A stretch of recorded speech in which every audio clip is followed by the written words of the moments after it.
In this video we're going to look at the inverse trig functions. Suppose we wish to find theta such that sine theta equals x. In other words, we want to find the angle whose sine is x. So in clearer terms, what we have is sine theta equals 0.5 and we want to find what theta is. To do this, we use theta as sine to the minus 1 of x or the arc sine of x.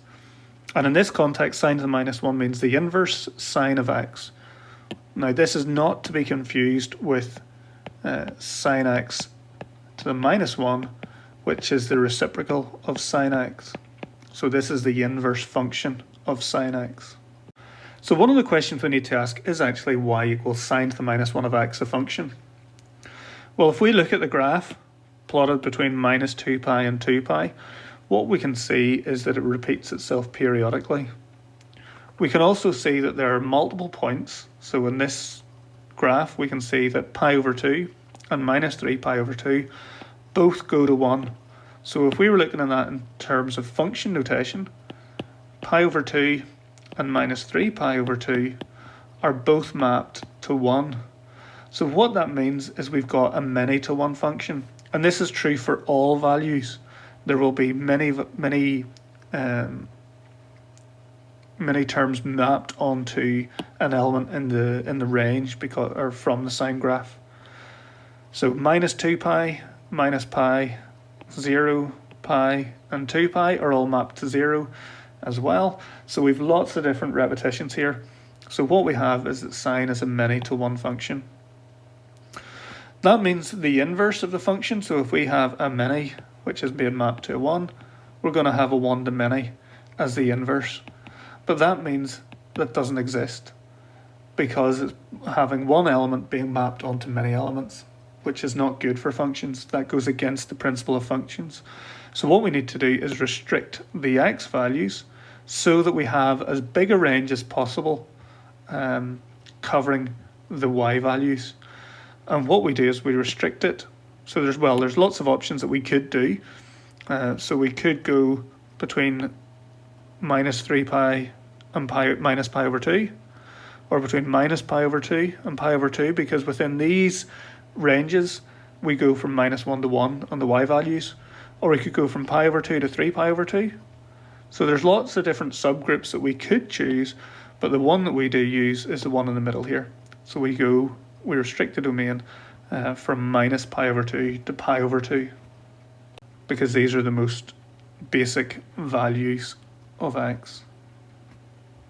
So what we're left with is this blue portion of the graph, this single line, which is now a 1 to 1 function.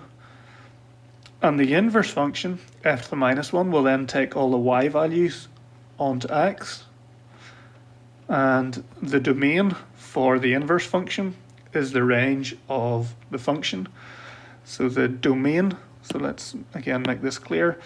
If we had sine x, it's taken values from minus pi over 2 all the way up to pi over 2, and that's mapping them on to minus 1 up to 1. So then our inverse function goes the other way. So then the sine to the minus 1 of x has a domain of minus 1 to 1 and a range of minus pi to pi, or minus pi over 2 to pi over 2. So if we plot, again, just repeating the blue line for the sine x graph, to find the graph of the inverse function, we reflect it in the line y equals x. So the dashed line is y equals x, and the distance from the graph to the y equals x will be repeated on the other side so that it's symmetrical, and we get this red line to be the inverse sine of x. So it has a minimum point of minus 1 minus pi over 2. It goes through 0, 0 and has a maximum point of 1 pi over 2, which is all the x and the y coordinates switched over for sine x. So sine x coordinates, we have minus pi over 2 minus 1, we've 0, 0, and we've got pi over 2 1. But the inverse sine graph, and really that's what an inverse function is doing, it's changing your x and your y values about. We're going to have -1 minus pi over 2, 0, 0, and 1 pi over 2. We have a similar situation for cos and arc cos. Cos is a function which repeats itself and is a many-to-one function, so we need to restrict the domain to 0 to pi. It's the most basic function of cos. If we think back to the cos graph, it repeats itself infinitely, and the most basic range of values we use is this portion in here, from 0 to pi.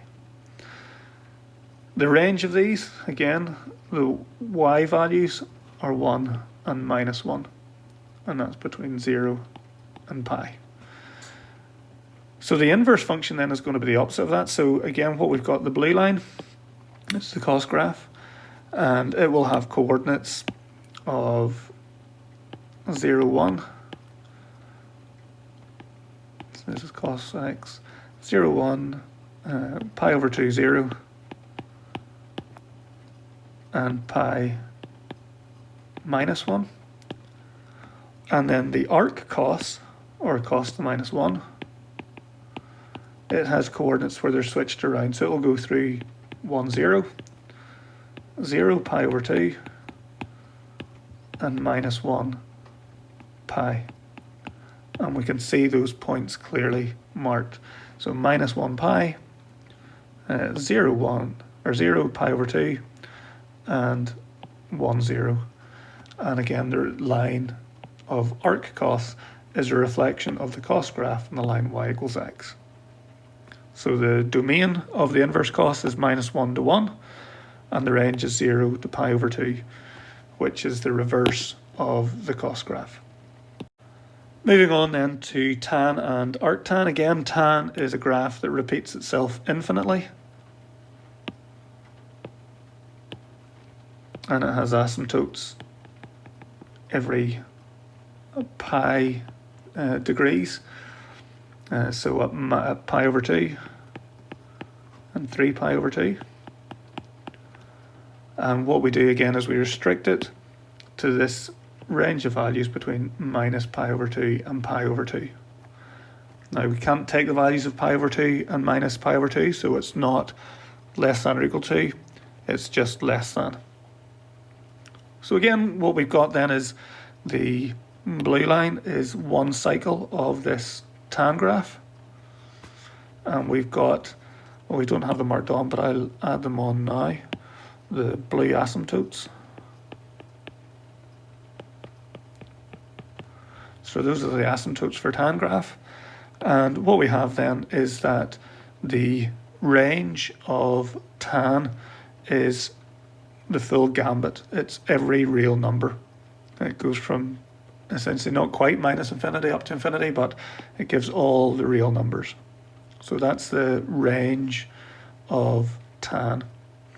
So whenever we reflect those in the line y equals x, what we have is the vertical asymptotes will now be reflected into the horizontal asymptotes at pi over 2 and -pi over 2, and the tan graph has been reflected so that it would tend towards a horizontal asymptote. So if we were to extend that out, it would look like that, where the horizontal asymptotes are at pi over 2 and -pi over 2.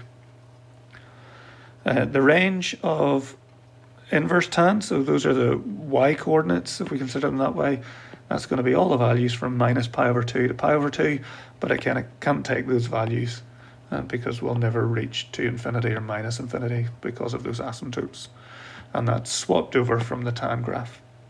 We may be asked to draw these in an exam, so we need to learn them, or we can just work them out. So draw the standard trig function and then reflect in the line y equals x, making sure that the graphs are in radians.